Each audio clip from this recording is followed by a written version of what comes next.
guys, okay, so Monday was just a busy day. I worked most of it and then I had to come home and shower and get ready to go meet with a friend, and then I was with a friend and then I had to come home, go right to bed because I had to open the next morning because I had to go to bed and get up at 4 o'clock the next morning on Tuesday, so awesome. Thank you, Dylan, for always being there for me and for filling in for me all the time. You rock.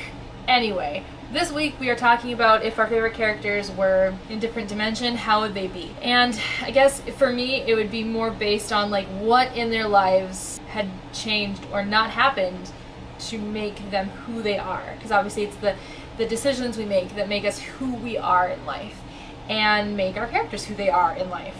You know, the fact that Moroku has the wind tunnel is the reason why he's a perverted lech, and the fact that he was raised by a perverted monk is another reason why he would be. So if he weren't raised by Mushin, maybe he wouldn't be as perverted. My absolute favorite anime character though, I don't know, that's tough. That's a tough one. Because you'd think they would just be my favorite character from my favorite anime series, right?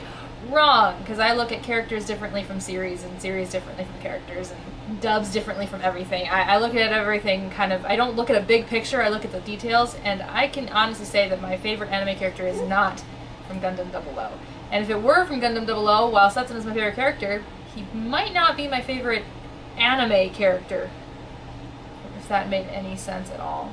I don't know. Like, Alias Sacha is a pretty cool character, but he's not my favorite character, but if I had to pick somebody, so let's go with Alias Sacha.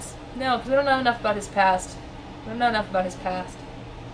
It wasn't as crazy. What would happen?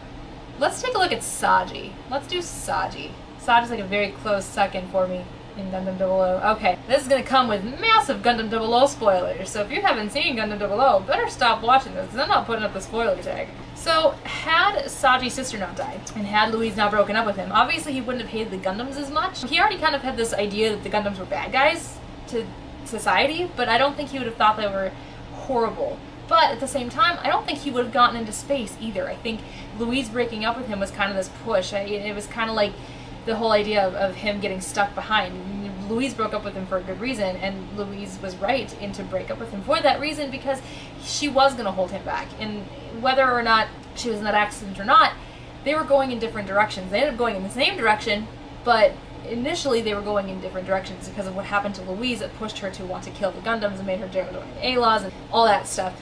But I don't think Saji would have gone to space and therefore would never have joined Celestial Being, and therefore wouldn't have been an awesome character. That's that. Saji would have just kind of been pushed to the wayside. I think Saji just would have been another character, just another civilian kind of pushed into the ropes. But then again, the series was awesome mostly because of what happened to Saji and Saji's kind of journey through. So really, that would not make it my favorite anime series. That's interesting. That's very interesting, because Saji has nothing to do with the episode that made Gundam 00 my favorite anime series, but at the same time, Saji's journey made the series so emotional for me that, I don't know, interesting. Had what happened to Saji not happened, Gundam 00 probably wouldn't have been my favorite anime series. Another reason to thank Saji. Anime lover, we will see you tomorrow.